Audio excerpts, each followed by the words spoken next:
Saudi ജയിലിൽ കഴിയുന്ന അബ്ദുൾ റഹീമിന്റെ മോചന ഫയലിൽ നടപടിക്രമങ്ങൾ പൂർത്തിയാക്കി റിയാദ് ഗവർണറേറ്റ്. ഫയൽ മറ്റു വകുപ്പുകളിലേക്ക് അയച്ചതായി റഹീമിന്റെ അഭിഭാഷകർക്കും നിയമസഹായ സമിതിക്കും വിവരം ലഭിച്ചു. ജയിലിൽ 19 വർഷം പൂർത്തിയാക്കിയ റഹീമിനെ ശേഷിക്കുന്ന കാലയളവിൽ ഇളവ് നേടി മോചിപ്പിക്കുന്നതിനുള്ള ശ്രമങ്ങളാണ് പുരോഗമിക്കുന്നത്. വിശദാംശങ്ങളുമായി ബെൻസൺ ബാബുവാണ് ചേരുന്നത്. ബെൻസൺ, ഈ മോചനം എന്നത്തേക്കാണ് നമുക്ക് അങ്ങനൊരു വിവരം പ്രതീക്ഷിക്കാമോ? ഈ നടപടിക്രമങ്ങൾ എങ്ങനെയാണ് പുരോഗമിക്കുന്നത്? അതിലെ നടപടിക്രമങ്ങൾ വേഗത്തിൽ പൂർത്തിയായിക്കൊണ്ടിരിക്കുന്നു എന്നത് വേണം നമുക്ക് മനസ്സിലാക്കാൻ. നിലവിൽ ഈ കേസ് ഫയൽ ഗവർണറേറ്റിൽ നിന്നും ബന്ധപ്പെട്ട വകുപ്പുകളിലേക്ക് നീങ്ങിയതായിട്ടുള്ള വിവരമാണ്. ഇതുമായി ബന്ധപ്പെട്ട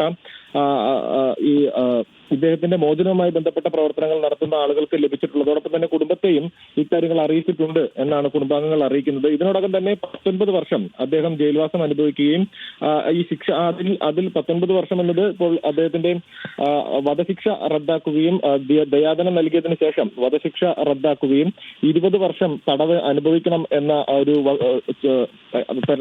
എന്നുമായിരുന്നു കോടതി വിധിച്ചിട്ടുണ്ടായിരുന്നത്. അതിൽ 19 വർഷത്തോളം കാലം ഇദ്ദേഹം ഇപ്പോൾ നിലവിൽ ജയിൽവാസം പൂർത്തിയാക്കിയിട്ടുണ്ട്. 2026 മെയ് 20 ആകുമ്പോഴേക്കും ഇദ്ദേഹത്തിന്റെ 20 വർഷം ശിക്ഷാ കാലാവധിയും പൂർത്തിയാകും. അപ്പോൾ അതിനുള്ളിൽ ഈ മോചനം നേടുക എന്ന ഒരു ശ്രമമാണ് ഇപ്പോൾ കുടുംബം നടത്തിക്കൊണ്ടിരിക്കുന്നത്. അതിനാവശ്യമായിട്ടുള്ള നടപടിക്രമങ്ങൾ ഇപ്പോൾ പൂർണ്ണതോതിൽ ആരംഭിച്ചിട്ടുണ്ട് എന്നാണ് മനസ്സിലാക്കാൻ സാധിക്കുന്നത്. വൈകാതെ തന്നെ അദ്ദേഹത്തിന്റെ മോചനവുമായി ബന്ധപ്പെട്ട വാർത്തകൾ കൂടി പുറത്തേക്ക് വരും എന്ന് തന്നെയാണ് പ്രതീക്ഷിക്കുന്നത്.